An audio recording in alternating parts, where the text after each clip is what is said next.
Entonces, es el momento para comenzar a integrar el análisis funcional sobre la práctica deportiva de cara a la competencia. Como todos ya más o menos sabemos, es muy aplicable a otras secciones, pero como ya les dije, me voy a parar en el Jutsun y principalmente en la obediencia. Solemos entrenar dividiendo las respuestas completas en elementos simples, y en general hacemos moldeamiento y reforzamiento continuo, es decir, trabajamos todo por separado, ¿no? Separamos la posición de base, luego comenzamos con el cachorro a marcar el junto, podemos iniciar el apor, el adelante, y podríamos seguir, ¿no? Esto es simplemente para que tengan una idea de referencia. Fíjense que cuando dividimos por respuestas simples, y hacemos moldeamiento, es decir, que vamos aproximándonos sucesivamente, de a poquito, a la respuesta objetivo, siempre estamos reforzando de manera variable en el inicio, es decir, siempre el perro se encontrará con comida, con pelotita, podríamos sumar reforzamiento social también. Pero esta no es la meta, ¿no? Todos sabemos que cuando llegamos a la meta vamos a tener un encadenamiento de conductas complejas y, lo que ya anticipamos, ausencia de refuerzo. Entonces vamos a tener la misma posición de base, pero sin reforzamiento, sin contacto visual de parte nuestra, el mismo junto, pero sin reforzamiento y sin contacto visual de parte nuestra, los apores sin reforzamiento y el adelante lo mismo, entre otras conductas. Entonces, esta dificultad, la verdad que está claro que es terreno para que aparezcan conductas indeseables. Y es por esto que yo dije en el inicio de la charla que si pretendemos ser exitosos en el deporte, tenemos que ser modificadores de conducta. Es decir, veamos algunas de las conductas problemáticas que pueden surgir ante la práctica deportiva de cara a la competencia, como así también veamos algunos procedimientos técnicos que podrían prevenirlas. El primer problema que suele presentarse cuando tenemos que pasar del entrenamiento de cachorros, en donde dividimos todo en elementos simples y reforzamos de manera continua, estamos como en una luna de miel con el cachorro, ¿no? Y luego empieza, había una canción de los Twists de la década del 80, creo que fue, decía, el primero te lo regalan, el segundo te lo venden, ¿no? Algo de eso hay en el entrenamiento. O sea, le presentamos un trabajo relativamente sencillo al cachorro, y luego de a poquito, más o menos gradualmente, le vamos transmitiendo que eso que parecía un juego no es tan juego, es un trabajo serio, que debe realizarlo de manera precisa, veloz y en ausencia de reforzamiento. Entonces, el primer fantasma es el fantasma del estímulo delta. ¿Qué es el estímulo delta? Por ahí es más conocido el estímulo discriminativo en el marco del condicionamiento operante. El estímulo discriminativo, para los que no lo conocen, es aquel estímulo que le anuncia al perro información. ¿Qué tipo de información? De que si en ese momento ejecuta la conducta operante, es probable que aparezca el reforzador, o es probable que aparezca determinada consecuencia exitosa. Estímulo discriminativo puede ser cualquier comando que le demos a un perro para que ejecute una conducta que la reforzamos positivamente. Entonces, ese comando es un anuncio para el perro de que si ejecuta esa conducta es probable que aparezca el reforzador. Estímulo delta, algunos lo presentan como todo lo contrario. Es aquel estímulo que le anuncia al perro que si en ese momento ejecuta la conducta no va a aparecer el reforzador. Y esta discriminación, este aprendizaje discriminativo, es el que puede aparecer en la competencia, en la medida en que pasamos de este entrenamiento con reforzamiento continuo, de esta luna de miel, a una cosa más seria, a la competencia, en donde fíjense que en la competencia no tenemos esta división.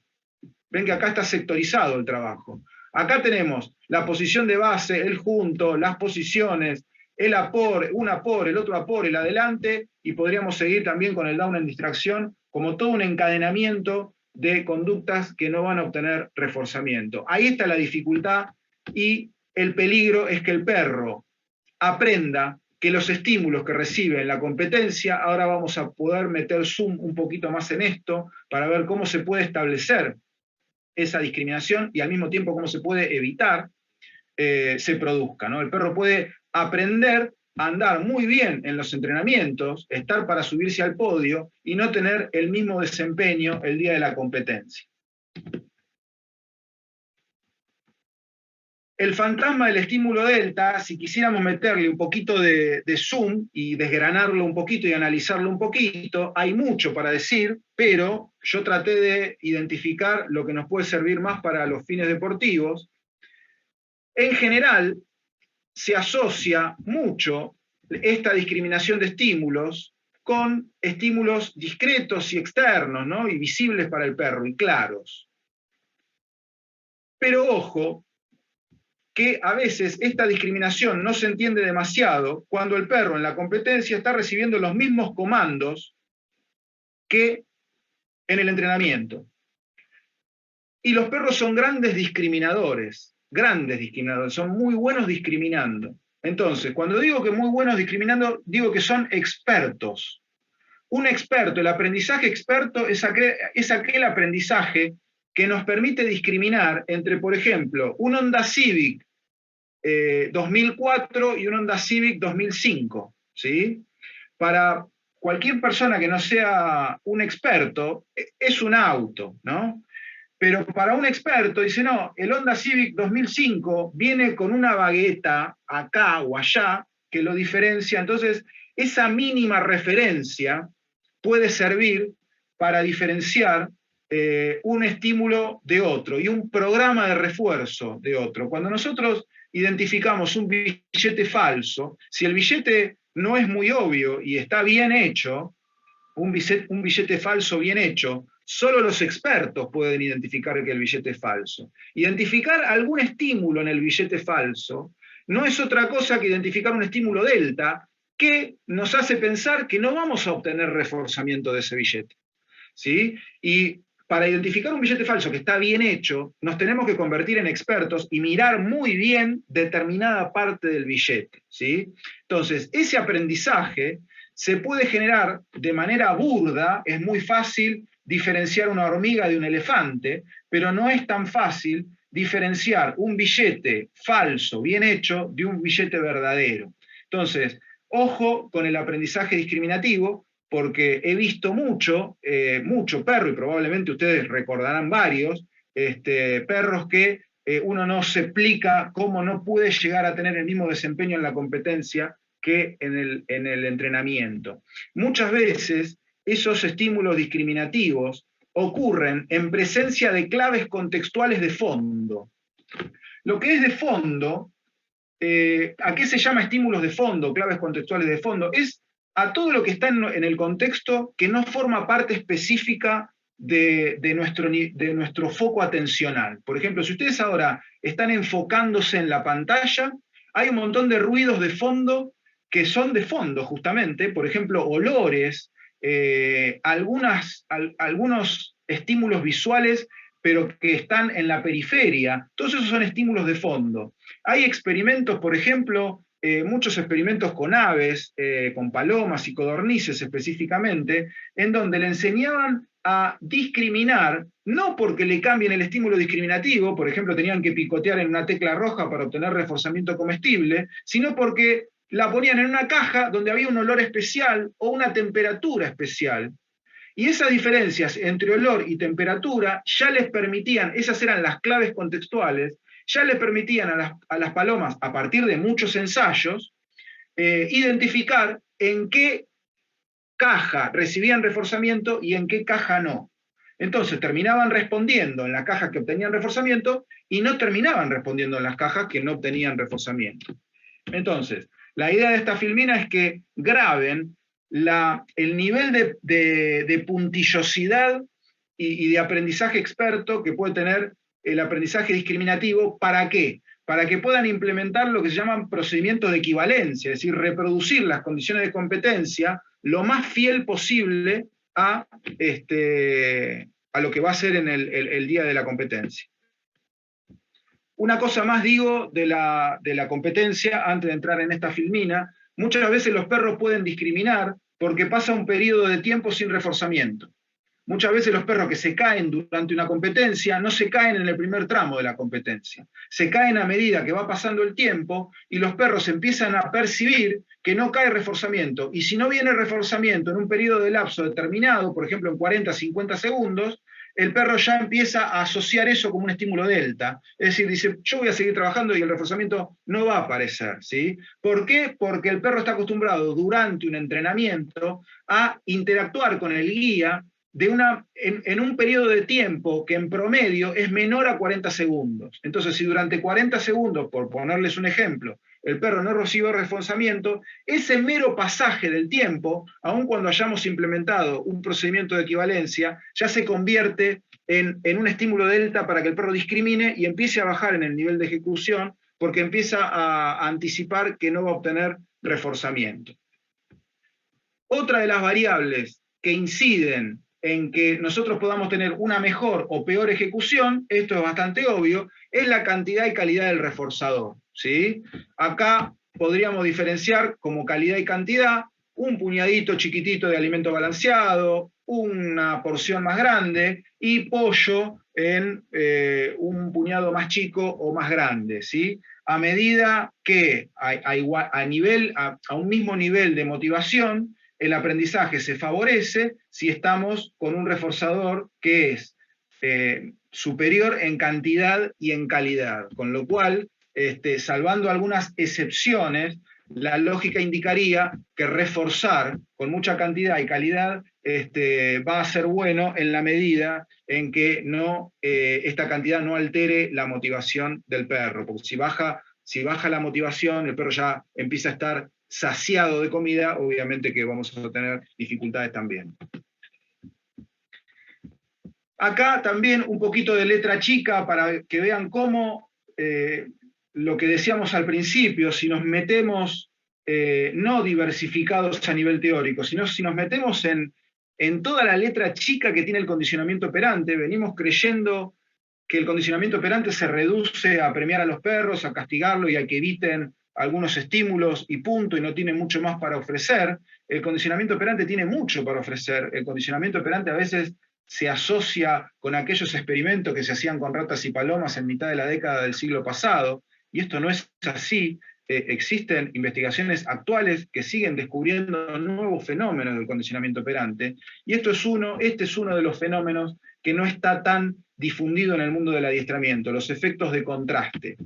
La efectividad de un reforzador depende no solo de su calidad y cantidad, sino también de lo que el sujeto recibió previamente. ¿Recuerdan cuando decíamos que lo que ocurre en nuestra unidad de análisis está afectado por la historia de aprendizaje? Bien, esa historia de aprendizaje, esa historia de condicionamiento de la conducta concreta, también va a hacer que el perro tenga determinada expectativa de reforzamiento.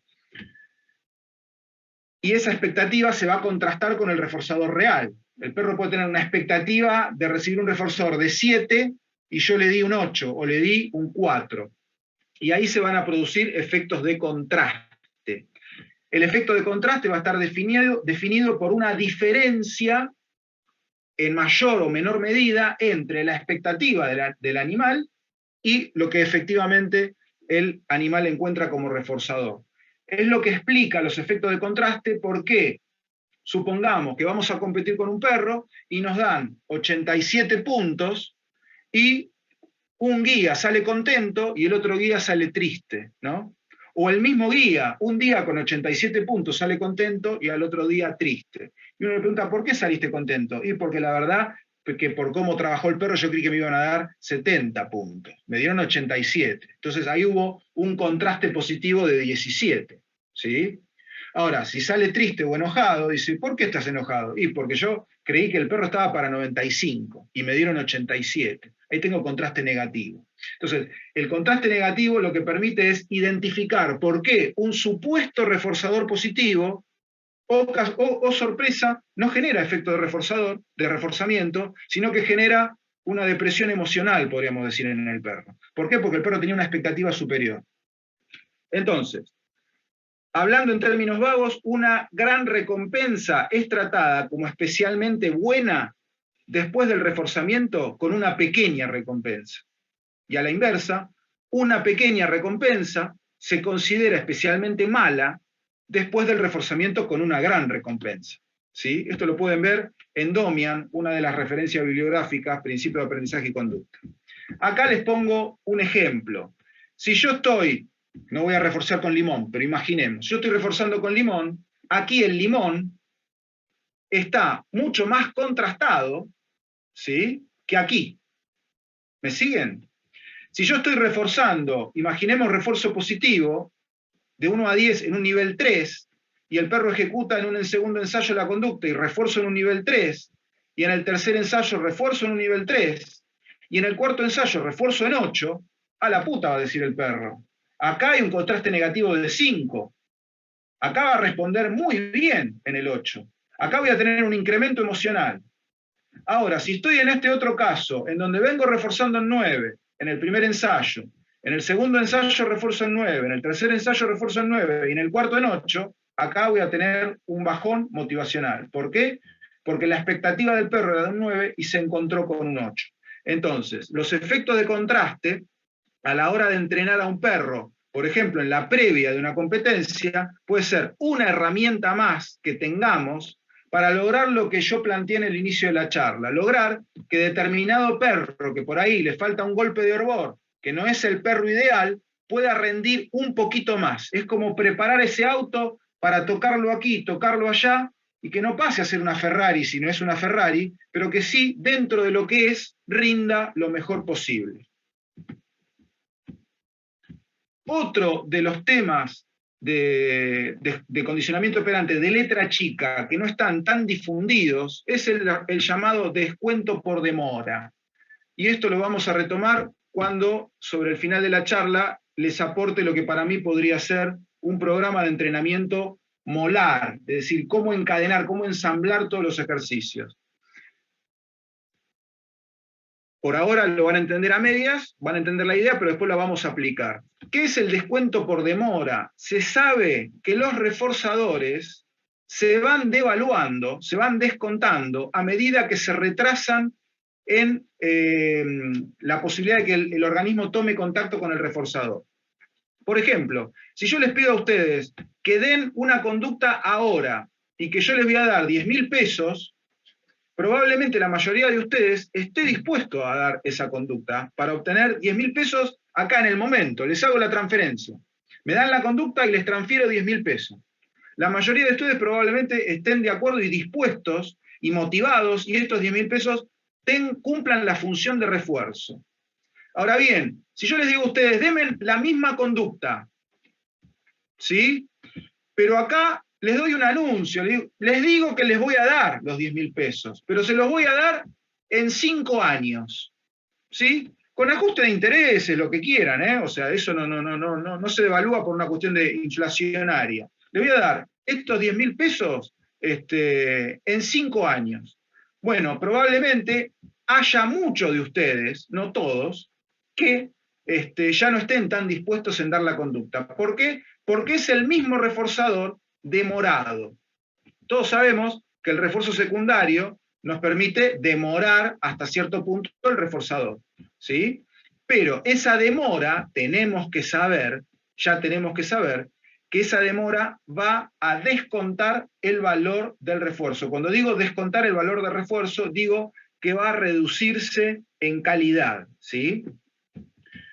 El descuento por demora, acá hay una cita de Domian también, se refiere a la idea de que el valor de un reforzador disminuye en función de cuánto tiempo se tiene que esperar para obtenerlo, ¿sí? Yo aquí haría una referencia a los perros deportivos, ¿sí?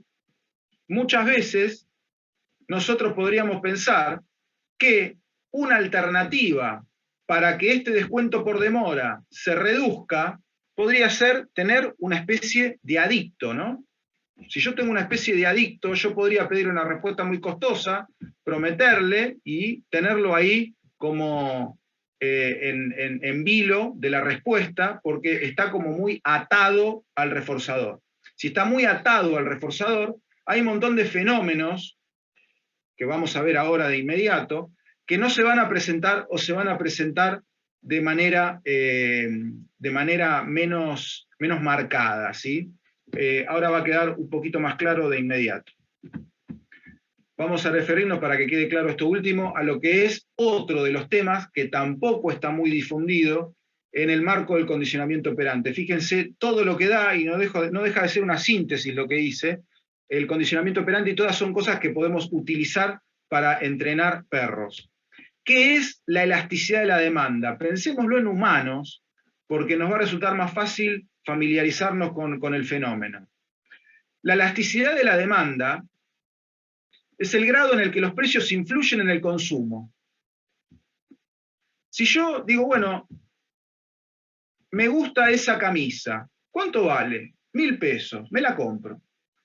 Me gusta esa camisa, ¿cuánto vale? 10.000 pesos. Bueno, ahí ya lo pienso un poco más, ¿sí? Probablemente no me la compre. En la medida en que voy incrementando el precio, es menos probable que se produzca la conducta de compra, ¿sí? Por ejemplo, los medicamentos, fíjense que cuando se incrementa el precio de los medicamentos, en general no se reduce la compra de medicamentos. ¿Por qué? Porque es un medicamento. A menos que ese medicamento tenga un sustituto que no cambió el precio, ¿sí? Entonces ahí sí me voy al otro medicamento. Pero si todos los medicamentos suben, y ese medicamento es un medicamento del cual depende mi vida, probablemente yo, en la medida de mis recursos económicos, lo siga comprando, aunque tenga que dejar de darme algún lujo, ¿sí? Entonces, el incremento de un medicamento, el incremento del precio de un medicamento, probablemente no afecte el precio, la compra de ese medicamento. A eso se llama una demanda inelástica. Es inelástica cuando yo voy aumentando el precio y el organismo presenta la conducta. ¿En qué situación le aumentamos el precio a un perro? Cuando vamos encadenando conductas. Cuando vamos pasando de un programa de refuerzo continuo a un programa de refuerzo intermitente, y luego a un programa intermitente a baja tasa, y luego a un programa tan a baja tasa, porque estamos próximos a la competencia, que estamos a riesgo de que se extinga la conducta. Antes de que se extinga la conducta, se puede producir este quiebre en la relación costo-beneficio. ¿Por qué este quiebre en la relación costo-beneficio? Porque el trabajo está realizado, la asociación está instalada, pero el perro dice, amigo, todo bien, pero es mucho laburo para el pago que me estás dando, ¿sí? Es ahí donde de repente podemos decir, bueno, entonces esto no es un buen perro, ¿sí? Quiero un perro que sea tan adicto, ¿sí?, a la pelotita, supongamos, que me genere, en términos humanos, lo que me puede generar un adicto, supongamos, a la cocaína, que llama al dealer y dice, mirá, estoy del otro lado del océano, y se cruza el océano a nado, porque está en abstinencia y no le importa lo costosa de la respuesta que se trate, sino que lo que importa es acceder a una mínima dosis de reforzador. Si fíjense como muchos de los problemas que se presentan durante el entrenamiento a veces se resuelven con las líneas de sangre, ¿no?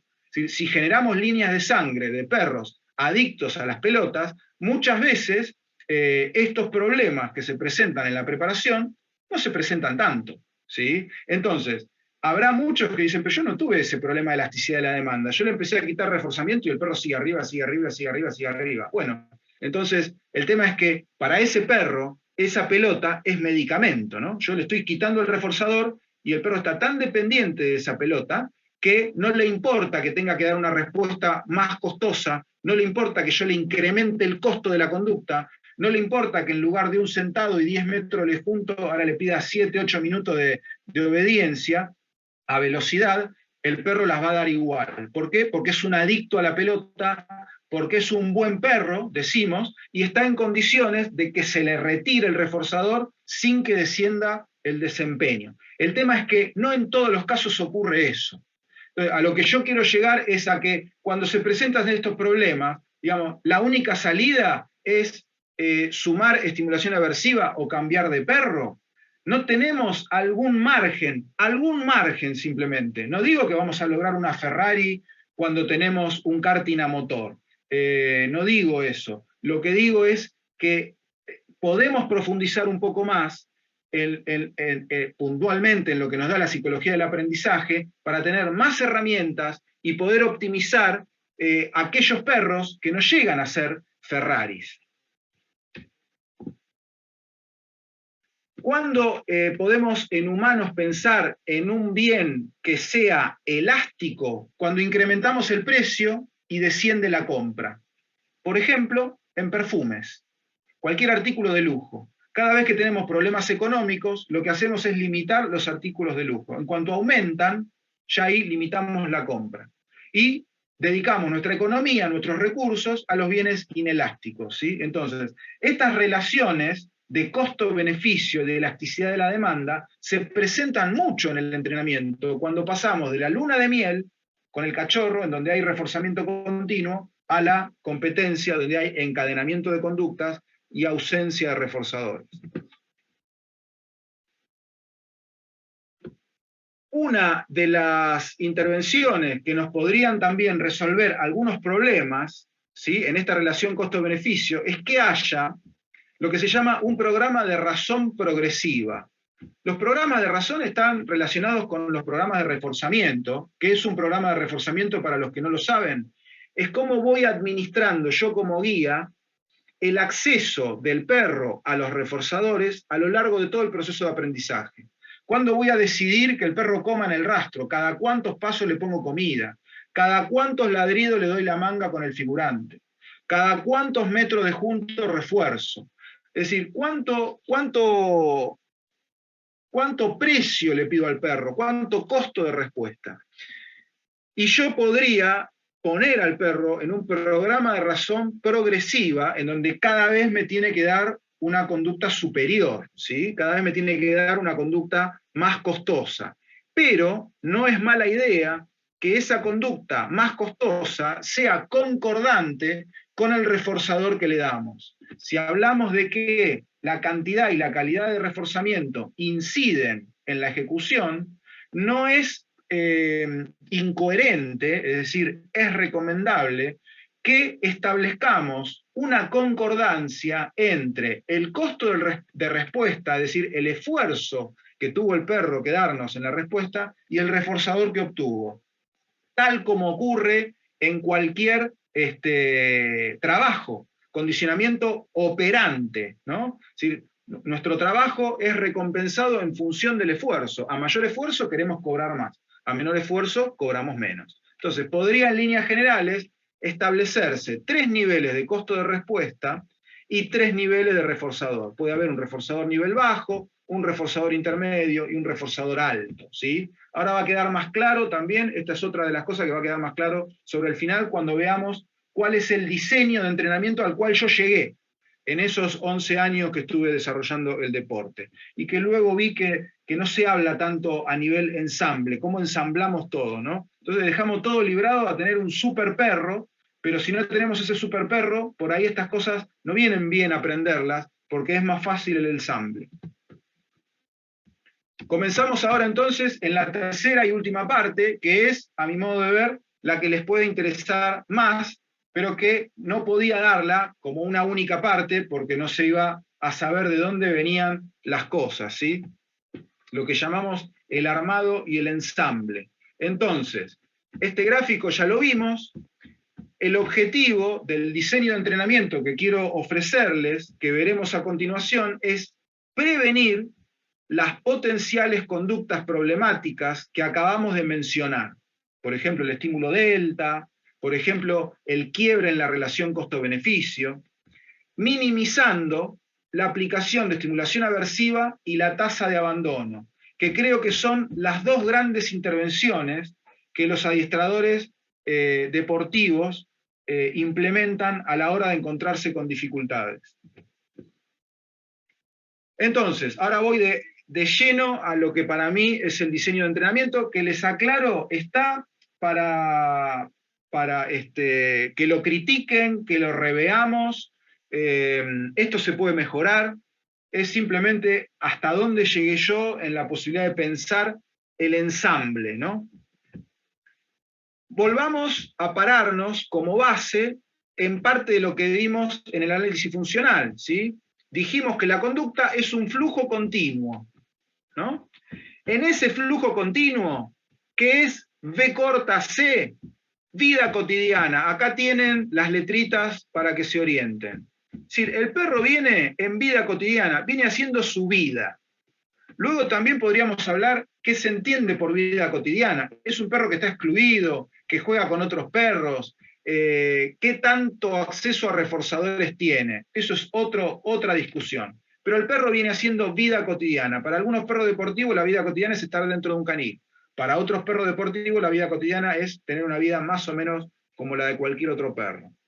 Pero llega un momento en donde llega en la competencia. Y para mí, hasta donde pude pensarla, la competencia debería incluir 3 instancias. Una que llamo prepista, otra que llamo pista y otra que llamo postpista. Durante la prepista vamos a tener el ABC. ¿El ABC qué? La triple contingencia del condicionamiento operante. Voy a dar comandos o verbales o con lenguaje corporal. El perro va a ejecutar conductas y se va a encontrar con reforzadores. Eso va a ocurrir en la prepista, también va a ocurrir en la pista y en la postpista lo que va a ocurrir es simplemente reforzamiento. Luego voy a ampliar esto. Una vez que terminamos la postpista, vuelve a la vida cotidiana. ¿Se entiende cuál es la idea? Lo que sigue de la charla es ampliar cada una de estas instancias. Es decir, vamos a meter zoom en la prepista, vamos a meter zoom en la pista y vamos a meter zoom en la postpista. Pero quiero que se acuerden de este esquema general, porque si no nos vamos a perder, ¿sí? Ahora nos vamos a meter en los vericuetos de la prepista, en los vericuetos de la pista y en los vericuetos de la postpista, en lo que para mí me parece que puede ser un intento de ensamble. Recuerden que lo que quiero acá es ofrecer un armado, lo que sería técnicamente un enfoque molar, no tanto deteniéndome en la cosa molecular de cómo le enseñamos el aporo, cómo le enseñamos el FUS, que para eso, les digo, tengo mucho que aprender con estos 10 años de ausencia. Veo que hay trabajos mucho más perfectos de los que habían cuando yo estuve preparando perros. Pero en esto creo que sí puedo aportar algo y por eso me incliné hacia este objetivo. Recuerden entonces estas 3 instancias: prepista, pista y postpista. Ahora vamos a ir ampliando cada una de ellas. Prepista. La prepista va a tener una vida cotidiana anterior, porque acá puse SA, porque si leen algo de libros de análisis funcional de la conducta, lo que va a aparecer es el segmento anterior, ¿no? El segmento anterior a lo que nosotros vamos a analizar. Hay un segmento anterior que va a incidir, que va a influir en lo que ocurra luego. Es decir, la prepista no arranca solo con la prepista, sino que traemos un perro en ciertas condiciones, ¿no? En ciertas condiciones físicas, en ciertas condiciones de aprendizaje, de historia del condicionamiento de lo que le vamos a pedir, con cierto nivel de privación, con cierto vínculo. De esa manera encaramos la prepista. En la prepista vamos a tener todo esto, A1, A2, A3, A4, son todos los antecedentes que vamos a tener que ir entrenando para el día de la competencia, es decir, los gestos, los comandos. El perro va a dar conductas y vamos a trabajar en la prepista preferentemente con comida. Luego vemos por qué. El final de la prepista va a ser, en general, a como yo lo pensé, comando de down, echado en el final y comida. Así termina la prepista, que luego se va a encadenar con la pista, ¿sí? Sigamos avanzando, luego me voy a referir un poco más a la prepista, pero por ahora dejémosla así. En la pista, ¿qué va a ocurrir? Vengo de la prepista, el perro estaba echado sobre el final de la prepista, ingreso a la pista y automáticamente aparece presa en un alto nivel. ¿Qué tenemos aquí? Condicionamiento clásico puro y duro, en donde la pista, en un principio, si pensemos en un perro principiante, viene de la pista, ingresa a la pista, no sabe lo que es la pista, ingresa a la pista y se encuentra con presa de alto nivel. Presa de alto nivel podría ser, por ejemplo, desencadenar un ataque en presa, ¿sí? Yo, por ejemplo, cuando practiqué esto con mis perros, me calzaba la manga y le hacía un ataque como figurante a mis propios perros en presa. En un primer momento, la pista se convierte en un estímulo, no se convierte, es originalmente un estímulo neutro, es decir, no significa demasiado para el perro. Y aparece de inmediato un estímulo incondicionado, que es la presa de alto nivel. Aquí tenemos condicionamiento clásico, y fíjense que es condicionamiento clásico porque no hay requerimientos de ejercicios. Es decir, yo no ingresé a la pista para trabajar al perro, para pedirle posición de base, para pedirle junto, para pedirle apor. No. Eso lo estuve trabajando en la prepista. Yo entré a la pista para simplemente, ni bien entro, darle un nivel de presa de alto nivel. Luego vuelve a la vida cotidiana. Así ingreso en la fase 1 a la pista. Veamos cómo continúa la pista. En la fase 2, vengo de la prepista, el perro está echado en el final de la prepista, ingreso a la pista, ¿y qué pasa? Yo acá, la pista no es un estímulo neutro. ¿Recuerdan en el condicionamiento clásico de Pavlov, cuando le hacía sonar la campanita? En realidad no le hacía sonar la campanita, pero digamos que le hacía sonar la campanita. Al principio la campanita no significaba nada, y en la medida en que hubo muchos ensayos, la campanita le anunciaba la llegada de comida. Cuando ya la campanita le anuncia la llegada de comida y elicita o provoca, podríamos decir también, una respuesta de salivación, ahí hablamos de que la campanita dejó de ser un estímulo neutro y pasó a ser un estímulo condicionado. Lo mismo va a ocurrir con la pista cuando nosotros se la presentamos en la fase 1 y de inmediato le dábamos la presa, y ahora entramos a la pista y la pista ya se convirtió en un estímulo condicionado. Entonces, ¿qué vamos a tener ante el ingreso a la pista? Una respuesta condicionada, es decir, el perro se anticipa a la presa. Dame la pelotita, dame la pelotita, dame la pelotita, o dame la manga, o dame el chorizo, dame lo que fuera. ¿Qué es lo que vamos a usar? Esa energía anticipatoria, ese nivel de motivación, para empezar a retrasar esa presa de máxima intensidad. Fíjense que acá PMI, acá tienen la ayuda de cada sigla, es presa de máxima intensidad. Entonces, esa presa que al inicio de la pista se la daba de inmediato, luego esa energía que me da con el ingreso a la pista, producto de la anticipación a la presa, le digo, bueno, ahora ¿sabes qué? No te la voy a regalar la presa, te la vendo. Entonces, a ver, dame determinado nivel de ejercitación, determinado ejercicio, determinada conducta, estiro, tengo que ver qué tanto estiro, dependiendo del nivel de motivación que tenga el perro, y aquí refuerzo. Así ya estoy en la pista fase 2, en donde tuve en la fase 1 meramente condicionamiento clásico, y luego encadené con el condicionamiento clásico al condicionamiento operante. ¿Por qué encadené con el condicionamiento operante? Porque ahí al perro le dije, bueno, ahora si querés la presa me tenés que dar esta conducta. Si me das esta conducta, aparece el reforzamiento positivo. Fase 3 en la pista. Fase 3 en la pista implicará encadenamiento y adquisición de programa de reforzamiento en pista. Es decir, voy a tener que ir encadenando. Entro a la pista, vengo de la prepista, entro a la pista, voy a tener conducta 1, conducta 2, conducta 3, es decir, posición de base, junto, posiciones, apor. Podemos agregar muchos más, sabemos que hay muchos más. Y luego, un refuerzo RPE, que es un refuerzo proporcional al esfuerzo. ¿Recuerdan lo que habíamos dicho para que no se quiebre la relación costo-beneficio? Tenemos que reforzar en función del refuerzo que le hayamos otorgado al perro, del esfuerzo que le hayamos pedido al perro. Yo incluso a veces hasta he medido en tiempo. ¿Cuánto tiempo duraba el pedido de obediencia y cuánto tiempo duraba el reforzador? El reforzador debía durar más o menos el mismo tiempo, para que el perro cuando ingresa a la pista esté en una ecuación asociativa en la cual el esfuerzo es compensado por el reforzador. ¿Se entiende? Luego volvemos a la vida cotidiana. Veamos ahora fase 4 de la pista. Venimos de la prepista, ingresamos a la pista. Cuando ingresamos a la pista, le empezamos a pedir todo el encadenamiento de conductas, junto a pores, adelante, etc. Y aquí es donde tenemos que incorporar la pospista. ¿Para qué nos sirve la pospista?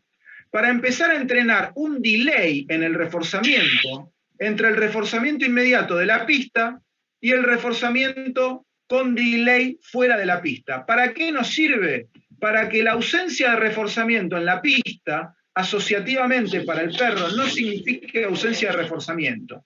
Tenemos que entrenar un reforzamiento post-pista con un delay que se soportará por un refuerzo secundario. El refuerzo secundario, el clicker, o yo no me inclino al clicker, me inclino a otros tipos de refuerzo secundario, nos pueda permitir reforzar en otro lugar y con un periodo de tiempo prolongado, relativamente prolongado. ¿Para qué? Para que podamos reforzar también el día de la competencia. En algún momento tenemos que enviarle una señal el día de la competencia para que el perro sepa que el día de la competencia no se quedó con reforzamiento, no se quedó sin reforzamiento. El reforzamiento va a ocurrir, te lo prometo, ocurre. Y no tiene que ocurrir de manera no asociativa. Tenemos que ingeniárnosla para que aquí no haya una ruptura asociativa.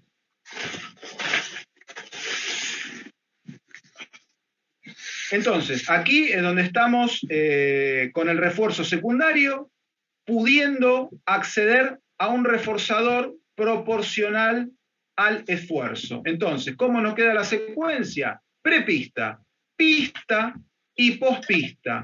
Y la unión entre la pista y la pospista a partir de un refuerzo secundario. Que yo me inclino a que ese refuerzo secundario sea reglamentario.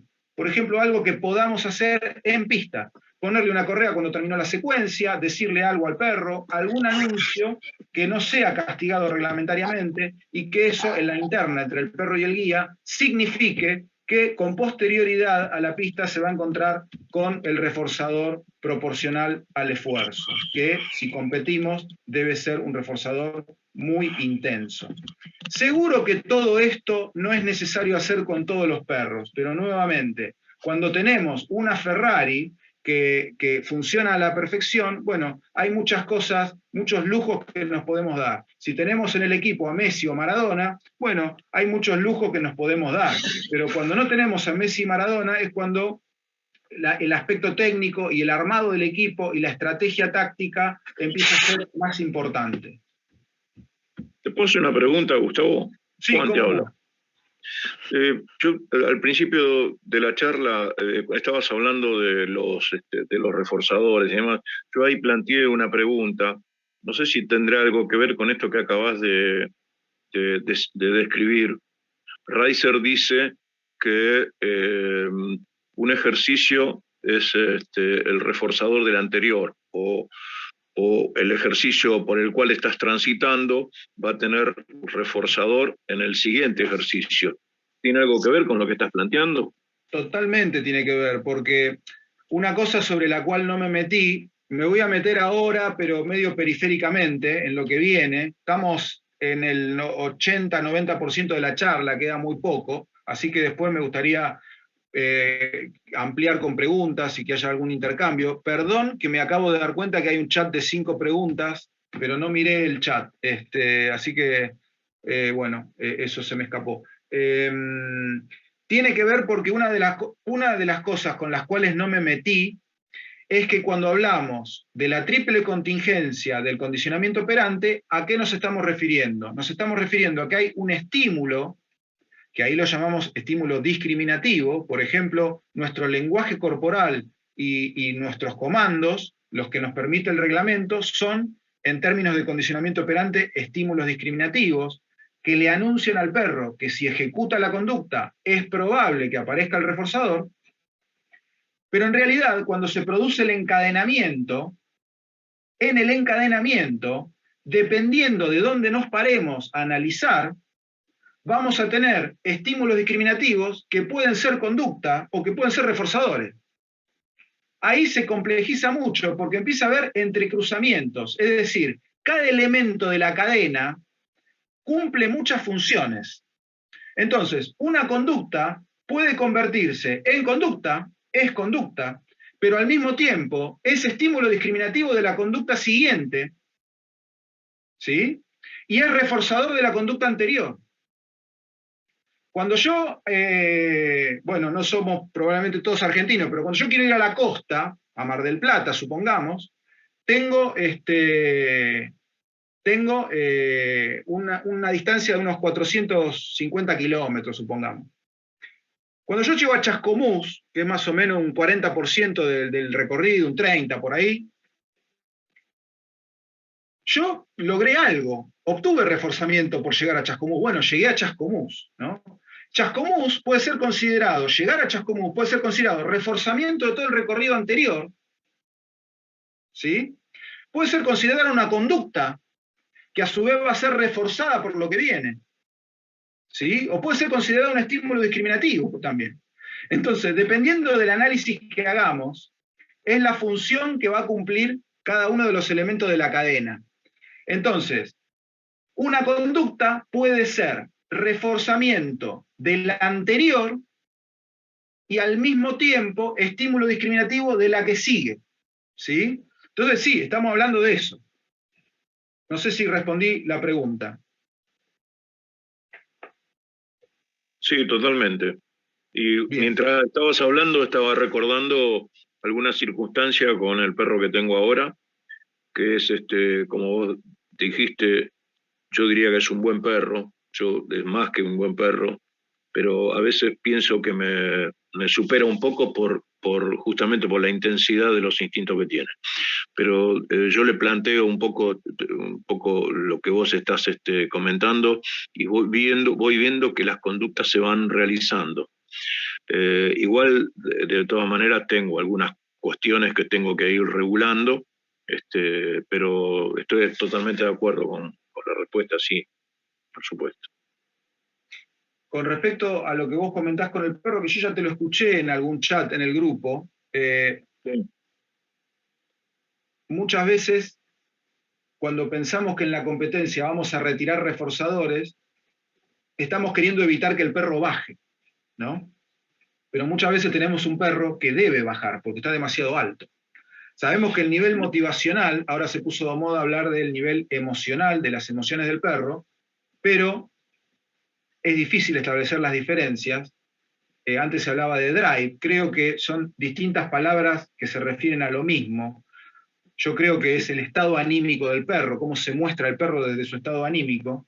Yo creo que en el entrenamiento muchas veces lo tenemos que regular y esa regulación a veces es darle más motor o a veces frenarlo un poco, ¿no? La, la fase 1 del pasaje de la prepista a la pista es donde ahí está la clave, ¿no? Porque cuando entremos a la pista y la pista ya no sea un estímulo neutro, sino que el perro perciba la pista como un estímulo condicionado y nos pida presa, supongamos que reforzamos con presa, que es lo más común, esa presa ya debería estar habiendo sido entrenada con el nivel motivacional deseable, el que buscamos para el reglamento, ¿no? Entonces, en el momento en que le regalamos la presa al entrar a la pista, deberíamos ver hasta dónde levantamos al perro y hasta dónde no, porque ese tipo de respuesta incondicionada que generemos en ese momento es la que va a funcionar como respuesta condicionada cuando entremos a la pista, ¿no? Entonces, a veces tenemos que levantar al perro y generarle más motivación y más estimulación, y muchas veces tenemos que hacer una cosa más calma, porque lo que necesitamos es bajar al perro porque está demasiado alto. Pero en definitiva, estamos hablando de un procedimiento que es el mismo, es regular el nivel de respuesta incondicionada, que luego se va a disparar ante la pista, y es generar, con esa fase inicial de condicionamiento clásico, no lo mencioné, lo menciono ahora, es generar la llamada proactividad. ¿Qué es la llamada proactividad? Es ingresar a la pista y sin que el guía haga nada, estando con cara de póker, como en posición reglamentaria, tener a un perro que me dice, quiero trabajar, quiero trabajar, quiero trabajar, quiero trabajar, quiero trabajar. Eso es muy distinto a que yo entre a la pista y que yo le tenga que pedir al perro que trabaje. Ahí estamos hablando de perros reactivos, ¿no? A mí no me gusta mucho hablar de proactividad y reactividad porque siempre estamos hablando de que el perro se relaciona con el entorno, ¿no? Se podrá relacionar de una manera o de la otra, pero nos sirve para entendernos, ¿no? Nos sirve para entendernos. La proactividad, ¿cómo se logra? Estableciendo un condicionamiento clásico, a veces obviamente que se presenta sola en los perros, ¿no? No hay que hacer mucho. Repito, si lo tengo a Maradona y a Messi, y por ahí no necesito un montón de cuestiones tácticas, se me van dando solas las cosas. Pero si no tengo esa calidad técnica en el perro, la proactividad, la llamada proactividad, yo la entiendo como un proceso inicial en la pista de condicionamiento clásico, en donde entro y le doy la presa, sin pedirle nada, lo que le pedí se lo pedí en la prepista, pero cuando entro a la pista no le pido nada, y en la medida en que eso se repite, cuando entro a la pista el perro me pide la presa. Yo ahí le digo, bueno, ahora me tenés que hacer esta conducta para que yo te dé la presa, ¿no? Pero ahí ya tengo un perro proactivo en el sentido de que me pide trabajar antes que yo se lo pida. Pasando ahora a hablar un poquito más de esta secuencia pre, pi, pista y post-pista. Una pregunta más. Sí. Me pareció excelente lo que planteás de la pre y la pista. Incluso me gusta mucho también el concepto de post-pista. ¿Cómo se entiende perfectamente cómo vas de la pre a la pista? Y de la pista a la post, me gustaría que ampliaras un poco más eso.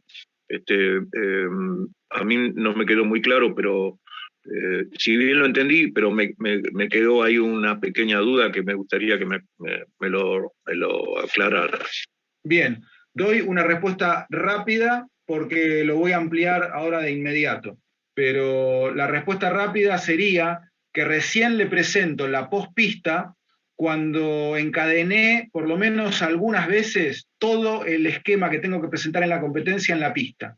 Es decir, yo voy encadenando de a poco. Hay dos tipos de encadenamiento hacia adelante o encadenamiento hacia atrás. Sea como sea, se entiende lo que es encadenar. Ya no le pido el junto, sino que le pido el junto, no reforcé y encadeno con el apor, ¿no? Y le pedí primero el apor en terreno llano, y después le sumé la valla y después le sumé la trepadora, ¿no? Entonces eso voy encadenando, ¿no? Cuando yo por lo menos un par de veces logré presentarle la secuencia completa, recién ahí paso a la post-pista. Porque lo que quiero es que el perro aprenda que en la post-pista hay un reforzador de máxima calidad que lo compensa al perro por toda la exigencia que tuvo la pista. Parto del supuesto que es exigente para la pista, porque parto del supuesto que no tengo una Ferrari. Si yo tengo una Ferrari, si yo tengo un adicto, el adicto va a hacer 400.000 kilómetros de rodilla para tomar cocaína, ¿sí? Pero no tengo ese tipo de perro, ¿sí? Entonces, hay problemas que se me van a presentar.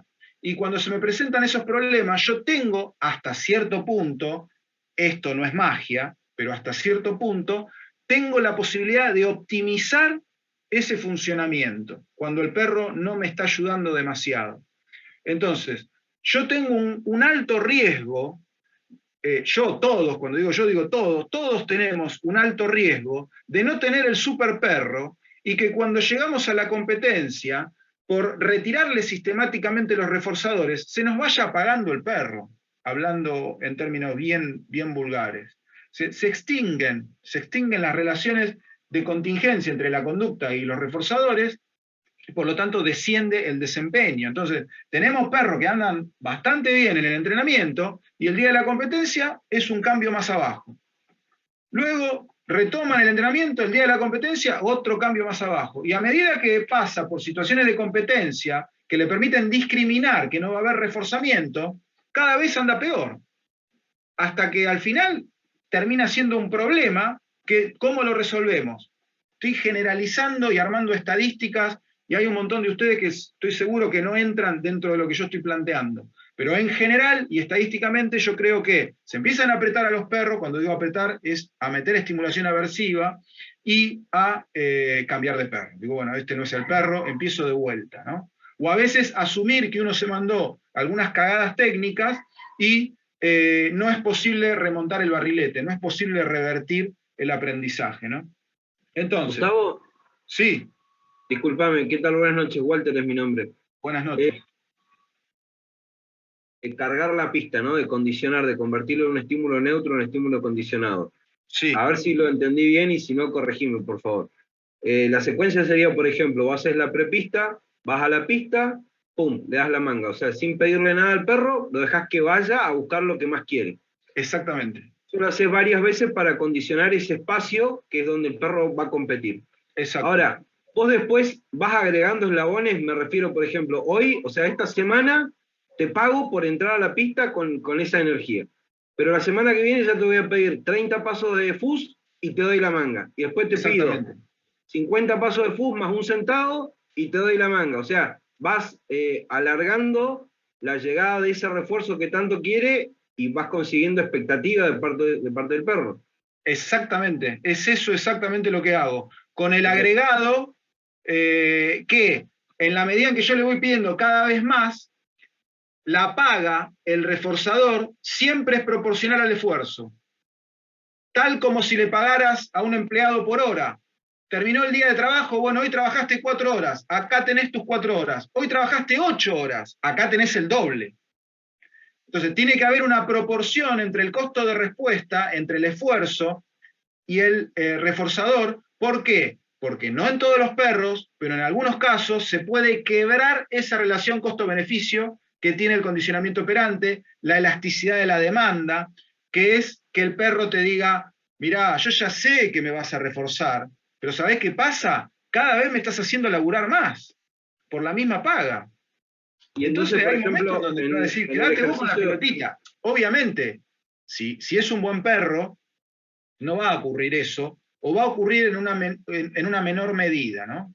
Aclaro eso porque yo creo que muchas de las dificultades que se pueden presentar en la competencia deportiva, porque es un deporte difícil, en lugar de resolverse craneando estrategias técnicas, se resuelve mejorando la sangre de los perros. ¿Y está mal mejorar la sangre de los perros? No, recuerden el engranaje de 3.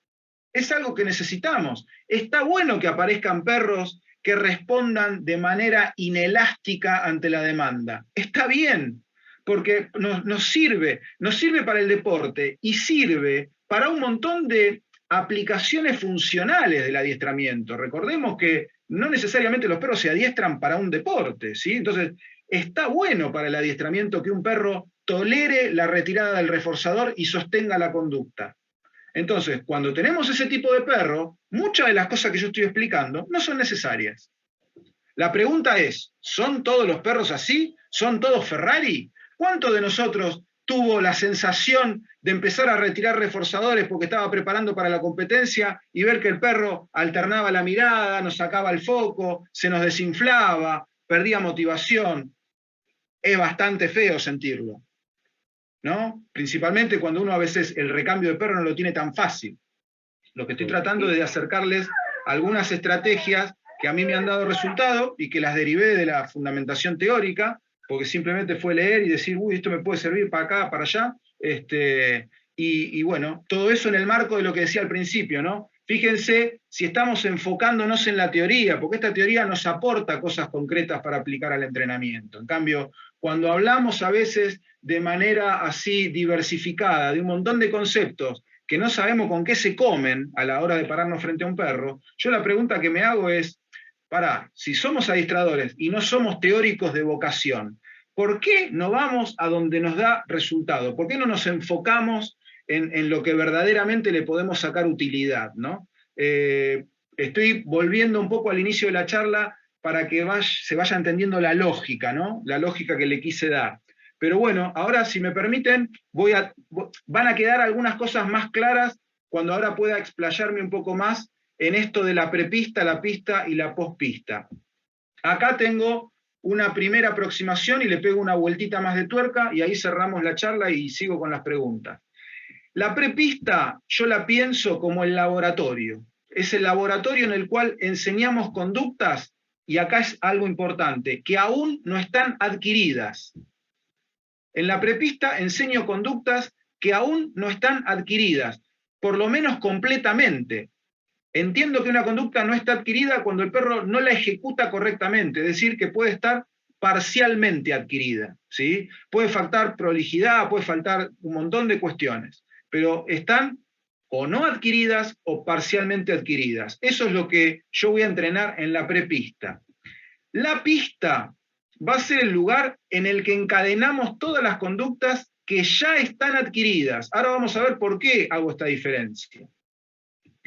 Y en la postpista va a ser el lugar en el que reforzamos con la más alta calidad posible.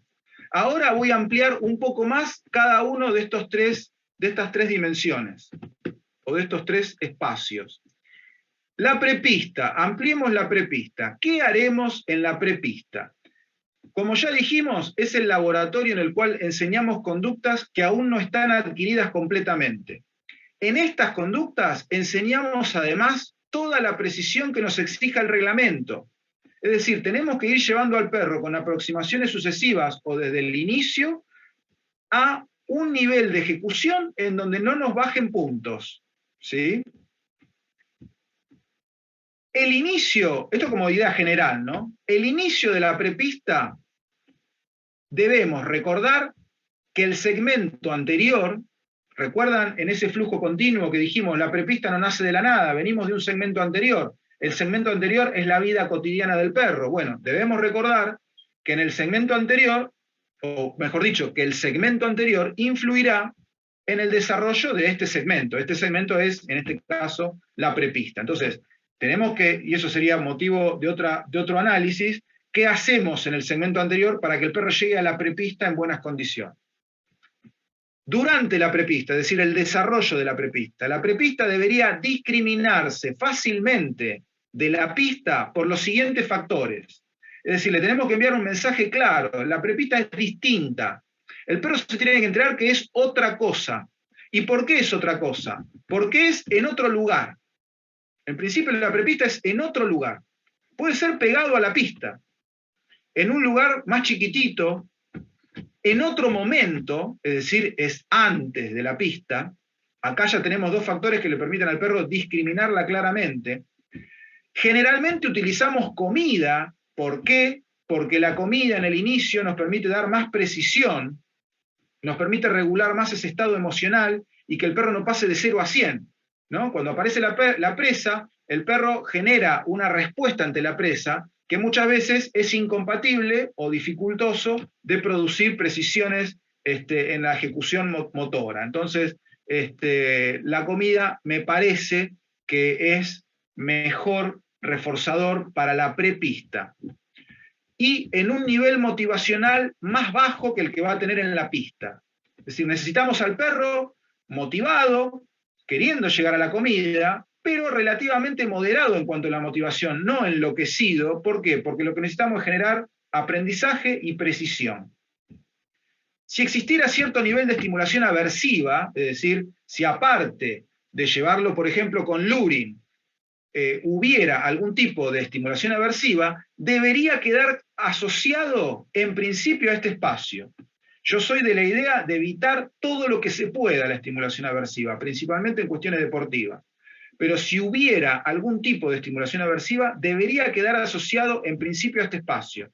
Es por eso, yo les dije después, va a quedar más claro, es por eso que les digo, o les dije, que en la prepista incluía todo lo que el perro tenía aprendido parcialmente, y en la pista iba a manera de filtro, pasan de la prepista a la pista, pasan los que superan el filtro. ¿Cuál es el filtro? Que el perro lo haya aprendido completamente. Si el perro en la prepista me dio algunas conductas que yo considero que ya son reglamentarias, que el perro va a estar en el excelente, yo esa conducta la puedo pasar a la pista. ¿Y por qué la paso a la pista cuando ya está terminada en la prepista? Porque aumento la probabilidad de que en la pista no aparezca estimulación aversiva, porque ya disminuí la probabilidad de errores. La probabilidad de errores, y con ello la asociación con estimulación aversiva, la quiero en la prepista. Porque la prepista es otra cosa, no me van a estar evaluando en la prepista, me van a estar evaluando en la pista. Entonces, si hay errores y hay estimulación aversiva, que sea en la prepista. El cierre de la prepista, que es el último ejercicio, será el echado, siempre. La reducción de las actividades que me produce el echado, es decir, el perro se queda quieto, favorece varias cosas. Por un lado, el foco atencional sobre nosotros. Cuando lo dejamos echado es mucho más fácil que el perro, si está motivado, nos mire, porque depende de nosotros para que lo liberemos y pasemos a otra cosa. Y esa otra cosa va a ser la pista. Entonces, ese echado, por un lado, a nivel asociativo, funciona como señal de lo que vendrá, que será la pista.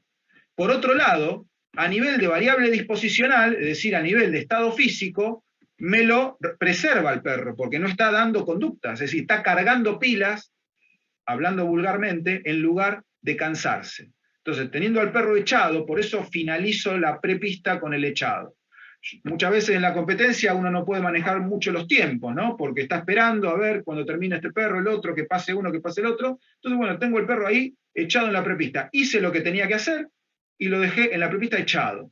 Y me alejo unos metros y tengo al perro ahí esperando que venga lo que sigue. Lo que sigue es la pista. Y el perro probablemente me esté mirando si tengo un buen perro y construí toda esta secuencia de manera prolija. Entonces me está diciendo, sacame del echado que quiero arrancar. Sacame del echado que quiero arrancar. Eso es lo que necesito. Un perro que no se esté cansando, que esté entero físicamente y que a nivel asociativo esté esperando lo que vendrá. Y lo que vendrá es esto, la pista. Que ya a esta altura, ahora vamos a ver precisamente qué haremos en la pista. Ya dijimos que es el lugar en el que encadenamos, ¿no? De acuerdo a la secuencia que exige el reglamento, todas las conductas que ya están adquiridas. Por esto, porque ya están adquiridas, los errores serán poco probables, reduciendo la asociación entre pista y estimulación aversiva. Si hay pocos errores, vamos a reducir la estimulación aversiva, ¿sí? A menos que tengamos técnicas con reforzamiento negativo, ¿no? Pero eso es otro tema de discusión. Segundo punto importante de la pista, cuando los errores se presenten, porque ojo, que nosotros pasemos de la prepista a la pista, los ejercicios que ya están aprendidos, no es garantía de que no van a haber errores. Tranquilamente, aun cuando le pidamos al perro en la pista conductas que están completamente aprendidas, el perro puede cometer errores. Entonces, cuando aparezcan los errores, es decir, cuando esto sea necesario, incrementaremos la variable tiempo antes de recurrir a elevar la variable intensidad en el marco del castigo positivo. ¿A qué me estoy refiriendo con esto? A que me parece que es importante priorizar una manera de castigar que creo, por ahí digo algo que estoy pifiándola un poco por estos 10 años que tuve de ausencia, que creo que es más común en el recorrido de los perros, ¿no? En el recorrido de los biombos, ¿no? Yo me acuerdo en el recorrido de los biombos que en una época estaba la discusión de si el perro tenía que saber o no dónde estaba el figurante, ¿no? Imaginemos que el perro sabía que estaba en el sexto biombo. Entonces, empieza el guía, manda al primero, manda al segundo, manda al tercero, y el perro del tercero se va directo al sexto, ¿no? O sea, comete un error, ¿no? Muchas veces se lo dejaba llegar al perro, o se lo corregía a medias y se lo dejaba llegar. Eso después de esa corrección se lo dejaba llegar. Entonces yo me preguntaba, ¿qué tan caro le salió al perro el error? Digamos, si el perro está sumamente interesado por llegar al sexto biombo, lo que debe aprender a nivel asociativo es que el único camino que tiene son los 5 biombos anteriores al sexto para llegar. Entonces, ¿te equivocaste? Podemos tener una intervención contemplativa de interrumpir, hacer una pausa y volver a mandar. Pero en algún momento, si ese error reincide, hay que volver al primero y comenzar la secuencia de vuelta. ¿Qué aprende el perro cuando comenzamos la secuencia de vuelta? Que me quise mandar una ranada, podría decir el perro, antropomorfizándolo un poco, me quise mandar una ranada de ir por el camino más corto y me acabo de enterar que el camino más corto es el camino más largo. Entonces, más vale que aprenda la secuencia de los 5 biombos para llegar al sexto, porque en cuanto quiera puentear un biombo y pasarlo por arriba, vuelvo a la posición de partida nuevamente. Ese mismo esquema es posible de trasladar al final de la obediencia. Fíjense que ¿a dónde quiere llegar el perro al final de la obediencia? Quiere llegar al reforzador final. El reforzador final es el de máxima calidad. El de máxima calidad es el que va a tener cuando desarrolle toda la secuencia. ¿Saben cuál es el esquema asociativo en el cual el perro está cuando desarrolla toda la secuencia y accede al reforzador final, que es el de máxima calidad? El mismo esquema asociativo que tendrían ustedes si yo les digo ahora que voy a hacer una rifa. Yo voy a hacer una rifa. Voy a rifar una licuadora, un celular y un auto 0 kilómetros. Entonces, si yo tengo esos 3 premios, y yo digo, perfecto, Juan, ¿sabés qué? Te ganaste la licuadora. Yo te estoy reforzando que vos me hayas comprado un número. En realidad es reforzamiento. Te ganaste la licuadora, acá la tenés. Sin embargo, puse el ejemplo de Juan, pero si le pasara a cualquiera de ustedes, van a estar puteando cuando ganen la licuadora. Porque ustedes no querían ganar la licuadora, querían ganar el 0 kilómetro o a lo sumo el celular. Pero el 0 kilómetro era el reforzador de más alta calidad. Entonces, fíjense ese esquema asociativo que produce. Produce que ustedes se pongan contentos por no obtener reforzamiento. Si yo digo, Carlos, te ganaste la licuadora, Juan se va a poner contento. Buenísimo, no gané la licuadora. Eso significa que me puedo ganar el 0 kilómetro. Y si tampoco se gana Juan el celular, va a estar más contento todavía, porque va a aumentar la expectativa de que pueda ganarse el 0 kilómetro. Si el perro quiere llegar al reforzador de máxima calidad, fíjense la gran ventaja asociativa que tenemos. Cuanto más tiempo transcurra sin reforzamiento, más probabilidad hay de que aparezca el 0 kilómetro, de que aparezca esa presa de alta intensidad. Yo en el junto, cuando estaba entrenando esto, lo que hacía era, tenía a un ayudante que hacía de juez, y en el momento en que yo reforzaba, mandaba un reforzador secundario en donde liberaba al perro, y automáticamente venía mi ayudante, lo sostenía de la correa, yo me calzaba la manga, que la tenía tirada por ahí, y le hacía un ataque de unos 5, 6, 7 minutos, donde mandábamos biombo, mordida larga, todo lo que es un ataque. Entonces el junto le quedaba asociado a un ataque, y en el rastro podía pasar lo mismo. Entonces, cuanto más tiempo tarda el perro en no obtener reforzamiento, en lugar de bajar, sube, porque aumenta la expectativa. En cualquier rifa donde se rifan 3 regalos y el tercero es el más importante, uno se pone contento cuando no se gana el más barato. Ese es el esquema asociativo en el que hay que meter el perro. Entonces, si yo tengo al perro en la pista en donde intenté trasladar todos los ejercicios que no tenían errores, pero comete un error, ¿sabes qué? Nos detuvimos. ¿Para qué meter castigo? ¿Para qué introducir tanto aversivo? Si yo puedo simplemente detener la secuencia. ¿Sabes qué? ¿Vos querés llegar al final?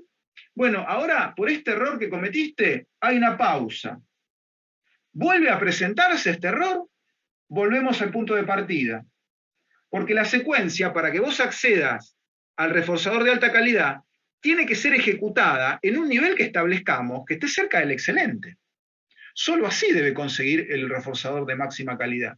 Entonces, es a esto a lo que me refiero cuando digo, cuando esto sea necesario, es decir, cuando tengamos que castigar al perro, incrementaremos la variable de tiempo, es decir, nos detendremos cada vez más tiempo antes de recurrir a la variable intensidad. ¿A qué me refiero con la variable intensidad? A pegarle al perro, a aplicar castigo positivo, ¿no?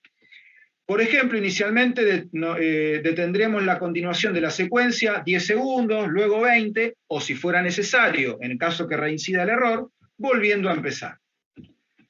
Tercera variable a tener en cuenta en la pista. En cuanto a los programas de reforzamiento, tendremos 3 criterios para reforzar. Porque hay un problema. Si nosotros empezamos a reforzar cada vez que encadenamos, si cada vez que encadenamos reforzamos al final, cada vez que encadenamos reforzamos al final, ojo, porque si bien hay un reforzador de alta calidad en el final, y a medida que el perro se va acercando a la secuencia, aumenta la expectativa del reforzador final, en el inicio está demostrado que los programas de reforzamiento fijo, es decir, en donde el perro puede predecir la llegada del reforzador, se produce un bajón motivacional. Entonces yo tampoco quiero que la secuencia encadenada me quede como un programa de reforzamiento fijo, en donde hay que ver si tengo perro para que esté motivado en el inicio, cuando el reforzador está muy a lo lejos. Recordemos que si el reforzador está muy a lo lejos, ¿qué había? Descuento por demora, que es algo de lo que vimos más o menos promediando la mitad de la charla. Entonces, estoy en el punto 3. Tendremos 3 criterios para reforzar. Reforzaremos, en primer término, con la continuación de la secuencia mientras el desempeño sea reglamentario. Aquí voy a lo que decía Juan hace un ratito. La misma continuación de la secuencia funciona como un refuerzo. Si yo no detengo la secuencia, asociativamente para el perro, eso tiene que enviarle la información de que está ejecutando la conducta correctamente. Me están dejando seguir. Continúa, participará. Hay un montón de juegos en humanos que es continúa. ¿Vieron cuando está lleno de juegos por la televisión? Fulanito de tal está por abandonar la casa, está por abandonar el juego. No, continúa. Continúa en carrera. Eso para el perro debe ser reforzante. Y lo tenemos que utilizar y capitalizar para el entrenamiento. En segundo lugar, reforzaremos con máxima calidad en la pista, de manera variable, las conductas que superen el desempeño habitual. ¿A qué me refiero con esto? Me refiero a que si yo empiezo la secuencia encadenada, donde en ese programa de entrenamiento tengo la idea de que le voy a pedir toda la secuencia al perro, en caso que la cumpla correctamente. Y me encuentro de repente con que el perro me está haciendo un junto de locos, que el junto está en la primera parte de la obediencia. Y yo mientras voy haciendo el junto lo siento acá absolutamente lleno, absolutamente prolijo, con un nivel de paralelismo que por ahí no lo tenía previamente. Y yo pienso para mis adentros, ¿no? Digo, mierda, nunca me hizo este junto. Esto es novedoso para el perro. Tiene un nivel de ejecución superior al habitual. Bueno, si está pasando eso, que en un perro que avanza en el aprendizaje, por suerte ocurre varias veces, ahí no termino la secuencia completa, ahí refuerzo con máxima calidad, sin reforzar la secuencia completa, es decir, que refuerzo con máxima calidad ante a una parcialidad de la conducta. ¿Por qué hago eso? Ustedes me dirán, bueno, pero ¿no habías dicho que tenías que reforzar en proporción? Sí, me dio una proporción menor, pero el nivel de ejecución que me dio el perro fue superior al habitual, y es eso lo que estoy reforzando. Entonces, de esa manera, ¿qué gano? Gano, en principio, moldeamiento, es decir, voy optimizando al perro en la ejecución, porque las mejores ejecuciones tienen más probabilidad de obtener reforzamiento. Y al mismo tiempo, le voy enseñando al perro que el máximo reforzador está en el final. Pero ojo, si vos tenés durante la secuencia un nivel de ejecución superior al habitual, también aparece el reforzador de máxima calidad. De esa manera evito que todo el esquema quede implantado, por decirlo así, en un esquema de programa de reforzamiento fijo, en donde en la primera fase me da lo que se llama en los gráficos el festoneo, ¿no? Que es una baja de motivación. En las curvas de aprendizaje se ve que baja la ejecución y luego cuando el perro empieza a predecir que se puede aproximar el reforzador, empieza a aparecer la motivación. En tercer lugar, reforzaremos con máxima calidad cuando finalicemos el encadenamiento previsto, que esto es lo que ya habíamos dicho. Post-pista es el lugar en el que reforzamos con la mayor alta calidad posible. Ver descuento por demora, es decir, aquí, ¿por qué digo ver descuento por demora? Porque recordemos que la post-pista está con delay, es decir, que hay un desfasaje temporal entre la pista y la post-pista. Inclusive, nosotros no sabemos el día de la competencia cuánto tiempo va a pasar hasta que podamos estar en otro lugar reforzando. Entonces, ese tiempo estimativo lo debemos prever. Así como hacemos un cálculo de 40, 50 segundos en la batida, en el biombo, nosotros tenemos que tener una estimación temporal de con qué delay va a aparecer la post-pista. Ese delay lo tenemos que entrenar moldeamiento, como cualquier otra conducta que vamos formando de a poco. Por moldeamiento vamos entrenando el delay. Y el reforzador secundario que anuncia la post-pista debería ser un reforzador secundario que podamos meter en la competencia, en donde hay una interna entre el perro y yo, y el perro o le puse la correa o le dije algo o respiré o hice algo que puedo meter en la competencia y que no me va a reducir los puntos. De todas maneras, cuando terminó la secuencia, terminó la secuencia. Yo ya puedo hacer cosas con el perro. Entonces, la pospista ya dijimos, pero para aclararlo, se trata de un lugar distinto a la pista. Hay un delay temporal y es en otro espacio. Debido a que existirá inevitablemente un delay entre la finalización de la secuencia en la pista y el reforzamiento en la pospista, habrá que considerar un reforzamiento secundario reglamentario que permita reducir los efectos del tiempo entre respuesta y reforzador. Por ejemplo, colocándole una correa. Esto no me acordaba que estaba escrito, pero es lo que les acabo de decir. Entonces, fíjense que acá tenemos otro tipo de engranaje. Recuerdan que acá las habilidades en análisis y modificación de la conducta en el inicio de la charla estaba más chiquitito, medio alejado. ¿Pueden funcionar estas dos rueditas teniendo un buen perro y teniendo habilidades técnicas? Claro que sí, podemos llegar al podio con estas dos rueditas, ¿sí? Y hay muchos que lo han hecho. La pregunta es, ¿tenemos todos un buen perro? Cuando se presentan dificultades, porque la competencia es difícil, porque nos pide mucho con muy poco, le pagamos muy poco al perro el día de la competencia, ¿no será bueno agregar esta otra ruedita para que este engranaje funcione de manera más óptima? Entonces, quizás si este mecanismo funcionara de manera más eficiente, tendremos una práctica deportiva con menos aversivos y menos recambio de perro que no sirve, entre comillas.